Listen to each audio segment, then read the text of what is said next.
All right, students, I'm going to go through a rubric here for your final project. This is posted on Google Classroom, but it's also available for you to be working on throughout your time today and tomorrow. Please pay close attention to the proficient column here on the left.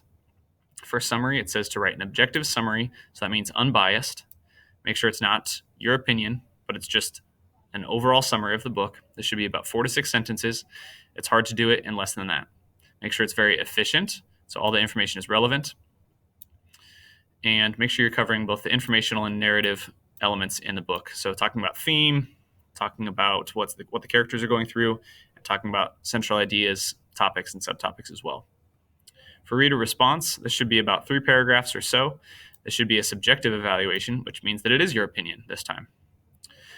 Going back, make sure the summary is not something that you found online. This should be your words and your words only. I can tell very easily if it's not, so make sure that you are only writing in your words.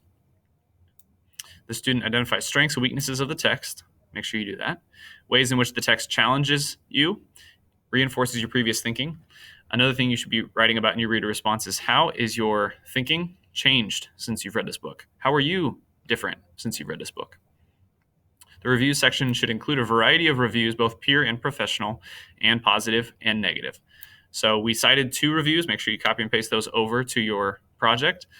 But you should add more as well. So I'm looking for about 4 total reviews. Try to have a wide variety, and then make sure you are summarizing the reviews in your own words. That might be new information for some of you, so make sure you're summarizing your reviews in your own words, basically saying this is overall what people are saying about the book. The informational and narrative focuses are both double weight, so make sure you're paying close attention here. It says students must include multiple pieces of evidence of information of informative element tracking. This may include visual representations in addition to written reasoning.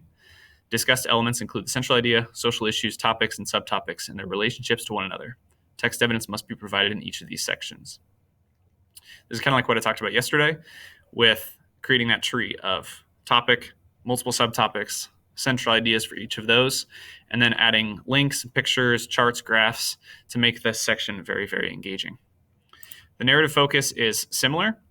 I'm not going to read through this whole thing, but these are a few of the things you should be talking about. You don't have to talk about all of them, but you should talk about multiple of them, in addition to the other things that are on the document that we shared on Classroom that we were working on together.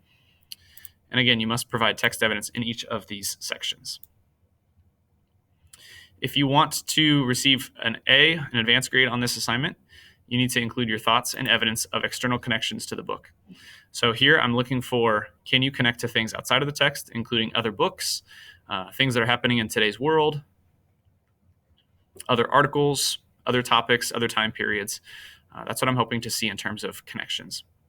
I also want to make sure that your project looks good. It should be organized, aesthetically pleasing, and visually engaging. This means when I pull it up, it's organized, and it's something that I want to click through. It's something that I want to learn more about. If you have any questions, please let me know. Otherwise, have this rubric pulled up as you continue to work through your project. Good luck.